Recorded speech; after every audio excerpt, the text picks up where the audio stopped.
Banger after banger.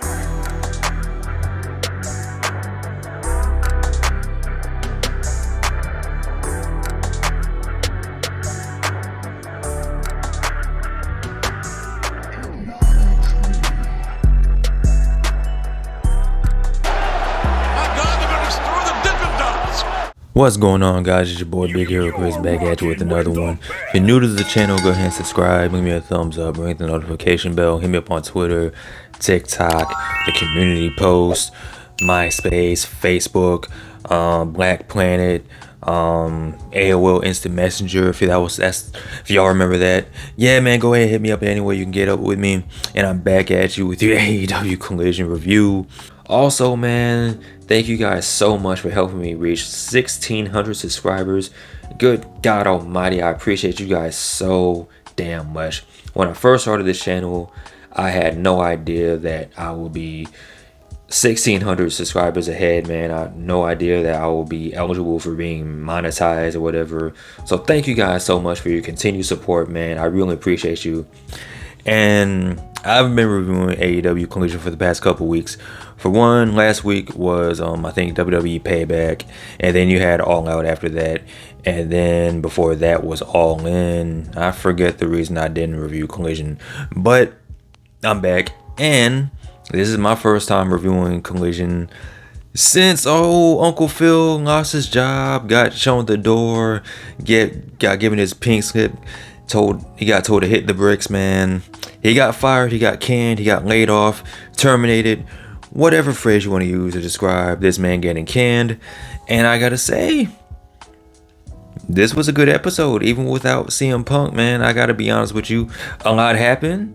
A lot of the formatting stayed the same, like that thing they do where they do the promos before the show starts, that stayed the same. The commentary team stayed the same. A lot of the regular things stayed the same, but there are a lot of dynamite elements to it as well, like a lot of random matches, a lot going on, but for the most part it still felt like Collision, just with a slightly different twist to it. And in true AEW fashion, it started off with the International Championship. Only it wasn't defended by Orange Cassidy. It was defended by the new AEW International Champion, Jon Moxley. He took on Action Andretti. I don't know exactly how Action Andretti got this match. I'm assuming he's just going back to the whole open challenge rule thing. Jon Moxley beat this light-skinned beige boy's behind. The match was pretty good, though. It was pretty good. Jon Moxley did a lot of selling of his leg and his arm. Action Andretti did a whole bunch of flips. Commentary kept reminding you of the fact that Action Andretti beat Chris Jericho that one time and nothing really came of it. Like I said, Jon Moxley retained. He's still your international champion. After this, we had a Roderick Strong promo, another one of those Roddy therapy session promos where he was talking about how when he first met Adam Cole, he kind of trained him and took him under his wing and, helped him out and was a true friend to him. And Roddy went on to talk about how he hates being left alone and blah, blah, blah. And I gotta say, man, I know I've given Roderick Strong a lot of grief and I've really went on him as far as this whole character, but I can't even lie to you, the whole character is really starting to grow on me, especially the fact that he's still wearing the neck brace, the fact that there's clearly absolutely nothing wrong with his neck, the fact that he and the Kingdom are wearing neck strong t-shirts, which is a crazy t-shirt design as is. I'm actually really enjoying this character from Roderick Strong, and we're going to go ahead and fast forward to his match with Darby Allin. And Roderick Strong made his way to the ring first. They're waiting for Darby Allin to come out. Darby Allin is skateboarding his way to the arena, and he's attacked by Christian Cage and Luchasaurus. And Christian Cage said, listen, as long as I'm breathing, as long as I'm alive, as long as there's people out here with no fathers, you will not only never be TNT champion, but you'll never be an AEW champion as long as I'm around. And then Luchasaurus went on to clap this man's cheeks, destroy him, just beat him up in the backstage area. And they were making it seem like Roderick Strong was going to win by way of forfeit or count out or whatever. But, Darby Allin, he's like the man who won't die, even though he probably just needs to sit his behind down somewhere. He made his way out to the ring with Nick Cage. He went on to have this match with Roderick Strong. And I got to say that this match was probably my favorite match on the show tonight. Roderick Strong has like 10 million ways to break your back. So this is a battle of the broken backs versus the broken necks. Roderick Strong is. There was even one spot where Roderick Strong did this Uranagi on the top rope to Darby Allin. Like Darby Allin landed on the top turnbuckle, and I thought he was dead for real. I'm like, dude, that was sick. That was a sick spot. Roderick Strong ended up getting the win with the end of Heartbreak, and this was due to the fact that AR Fox came out to try to help out. Nick Wayne was kind of looking like, dude, why are you here? What are you doing here? Nick Wayne still doesn't trust AR Fox, even though Darby Allin forgave him, and this caused a distraction for old Roderick Strong to get the win over Darby Allin. So Roderick Strong is going on to the finals to face the winner of Samoa Joe and Penta El Zero Miedo. Early in the show, we had speaking of open challenges, we had an open challenge from Chris Statlander defending her TBS championship against Robin Renegade, one half of the Renegade Twins, and this was fine. This was a fine match.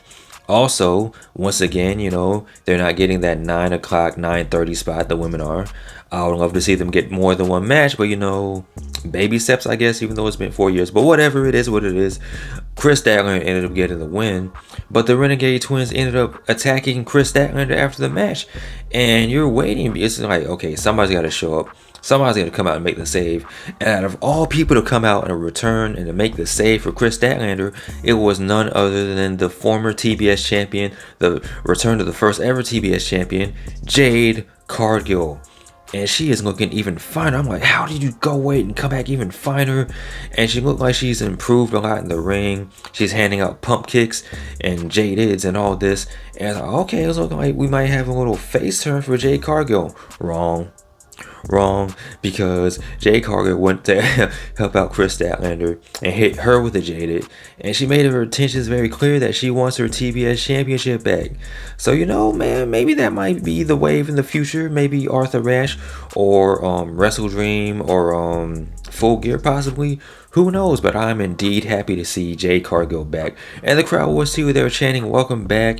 She got a huge reaction, a huge pop. So that's big business, a huge piece of business. Jade Cargill was back in AEW. Speaking of women's business, we had a backstage segment from the Outcast and Saraya and Ruby Soho. And Ruby Soho is pretty much frustrated with the fact that Toni Storm cost her opportunity at the TBS Championship. And Saraya is talking about her fatal four-way, or the fatal four-way number one contenders match to see who will be the number one contender for her as Grand Slam. So after this, we had a sit-down interview between Claudio Castagnoli and Eddie Kingston.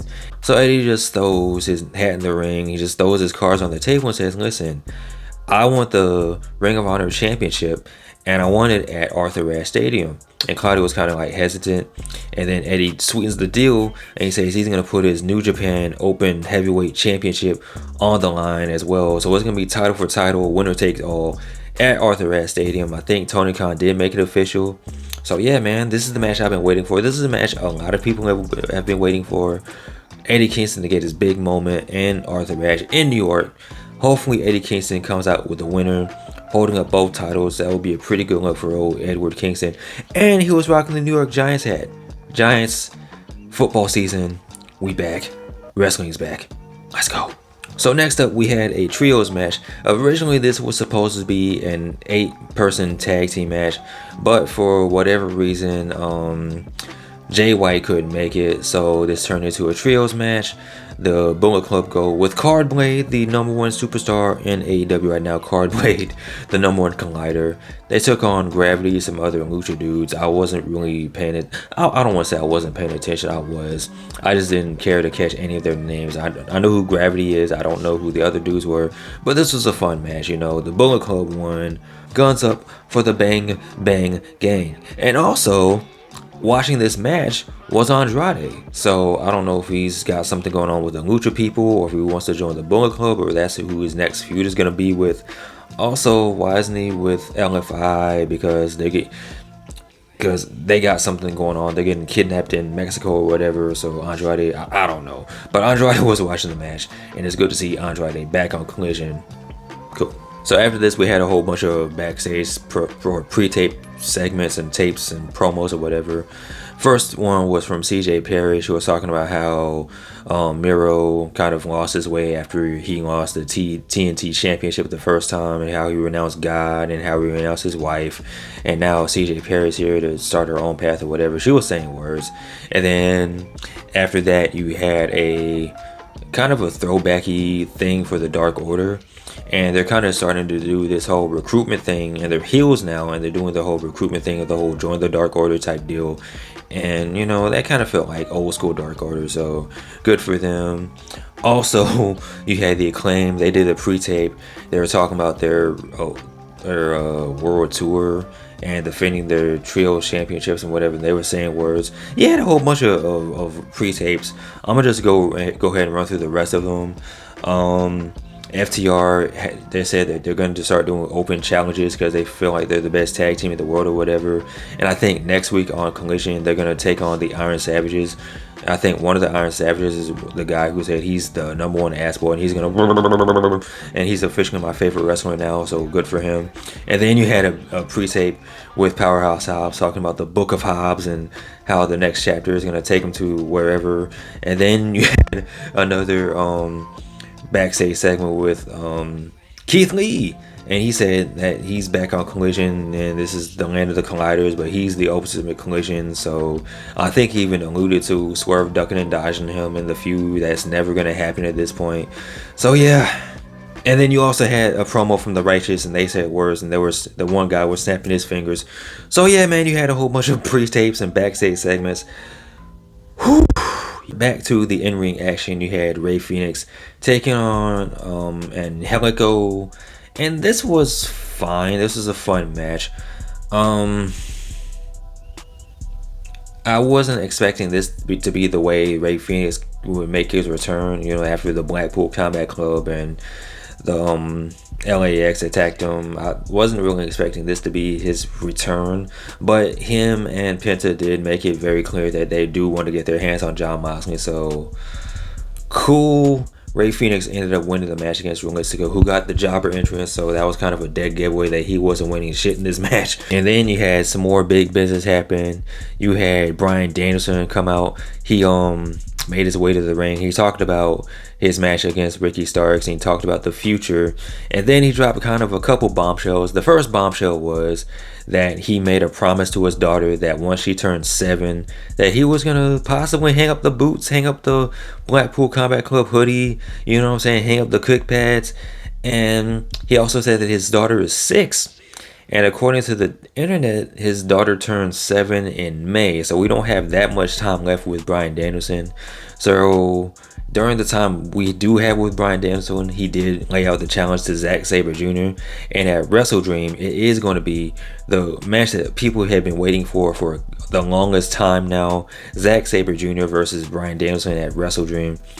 And before Bryan Danielson could say anything else, he was interrupted by Ricky Starks. Ricky Starks made his way to the ring and started saying that, listen, man, I'm tired of waiting. I'm tired of being fed crumbs. I'm tired of being looked over. You're in the middle of the ring. I'm in the back and catering. This whole thing doesn't make any sense. And Bryan Danielson's like, whoa, light skin. Listen, the whole point of the Blackpool Combat Club is once you blink with us, you're officially in. And it looked like Bryan Danielson was going to offer Ricky Starks a spot in the Blackpool Combat Club. But before the invitation could be handed out, Big Bill, he's hanging out with Ricky Starks, Big Bill, everyone loves Big Bill, attacks Bryan Danielson. And he's putting the beat down on him. And Ricky Starks like, ho, big man. Let me get some of that. And he starts beating up Bryan Danielson. And then Jon Moxley comes out to make the save. And he tries to attack Big Bill. But Big Bill ends up whooping Jon Moxley's ass. Ricky Starks ends up choking the life out of Bryan Danielson. So yeah. And then on top of all that, this Wednesday on Dynamite is going to be for the International Championship. Big Bill taking on Jon Moxley. So yeah, there's that. And then on top of all that, you have the Lucha Brothers saying, well, we want to get our hands on Jon Moxley too.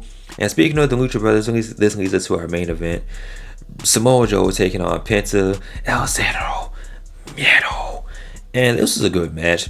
there was a table spot out of nowhere. For some reason, Penta pulled out a table, and it looked like he was gonna dive on Samoa Joe. And Samoa Joe, being the smartest person in all of wrestling, he does that thing that he does so well, and he just walks away. He just nopes it, and Penta goes through the table. Samoa Joe ended up winning the match with a coquina clutch, choked out Penta. So now it's official. It's going to be Samoa Joe. It's going to be Roderick Strong with his hurt neck and his neck brace in the finals this Wednesday on Dynamite. And the winner of this match will take on MJF at Arthur Ashe Stadium. God damn.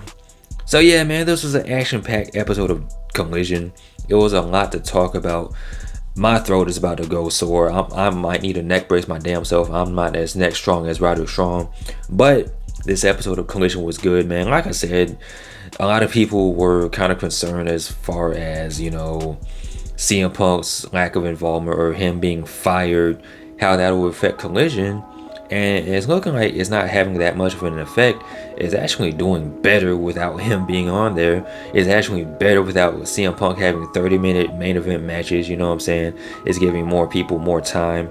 And I was kind of concerned at the fact that without CM Punk, this might turn into Saturday Night Dynamite, which in a way it kind of is. But I'm not really too mad at it. That means I give this show an honorary W. With that being said, man, let me know your thoughts in the comment section below. Take care. Be easy. I'm out. Peace.